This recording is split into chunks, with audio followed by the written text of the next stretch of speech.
La scène paraît surréaliste. Les carcasses, débris et déchets en tout genre sont encore partout. Le port de Beyrouth garde encore les stigmates de la catastrophe, 2 ans après la double explosion du 4 août 2020. Un champ de ruines qui affecte lourdement les entreprises de transit et de fret maritime. Là, on est à performance très diminuée, à cause donc des douanes qui a sauté, l'immeuble des douanes qui a sauté, à cause du fait qu'on doit se déplacer dans les différents ministères pour régler nos affaires, alors que c'était avant concentré au port. Là, on essaie de se concentrer sur l'international, et donc c'est en train de grandir, pour compenser justement le manque au niveau du marché local. Aujourd'hui, on est, je dirais, à 60% d'activité en dehors du Liban, 40% au Liban. Le marché libanais, pour le moment, et je dirais pour les quelques années à venir, n'est pas très intéressant pour nous, malheureusement. C'est un marché qui est mourant. Malgré une chute vertigineuse de leur activité, de nombreuses compagnies continuent tant bien que mal à travailler au port. Ce dernier joue toujours un rôle capital dans les importations et exportations libanaises. Le port de Beyrouth est toujours la porte principale pour les importations vers le Liban.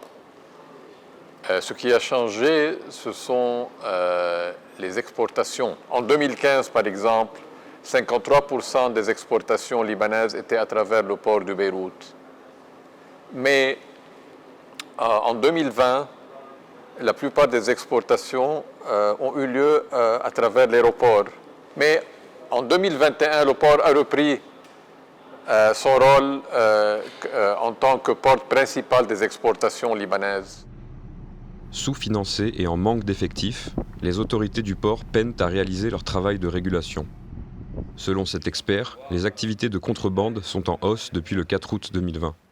Tous les produits légaux qui transitaient par le port de façon légale, aujourd'hui, sont mis plus ou moins de côté. Les chiffres des parties légales, jusqu'à maintenant, n'ont pas été donnés. Donc on ne peut pas donner des chiffres, on peut donner des chiffres approximatifs. On peut dire qu'environ c'est une activité de moins 50 ou 70%. Mais on voit en même temps que finalement, la contrebande, tout ce qui a rapport avec le port qui était avant ne fait que croître. Aussi au niveau opérationnel, on voit que le secteur public ne peut plus mener ces opérations. Déjà, on a des problèmes au niveau sécuritaire sur l'opération. Et on a vu des appels d'offres qui ont été faits sur des pays. On a vu la compagnie CMA, CGM, que je dois saluer, vraiment qui croit encore et qui investit. En février 2022, CMA-CGM a remporté la concession du terminal à conteneurs du port de Beyrouth. La compagnie française souhaite investir 33 millions de dollars pour sa rénovation.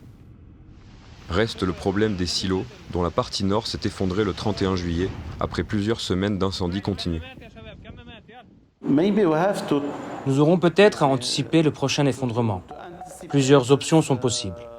Nous pouvons par exemple démolir le reste de la partie nord et évaluer l'état de la partie sud.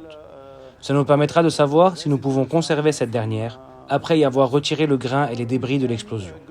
Ou alors, nous démolissons l'ensemble des silos pour construire à la place un mémorial.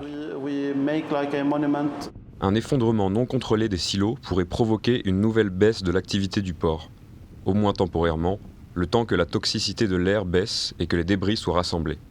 Sollicité à de nombreuses reprises, le ministère des Transports, la direction du port et CMA-CGM n'ont pas souhaité s'exprimer.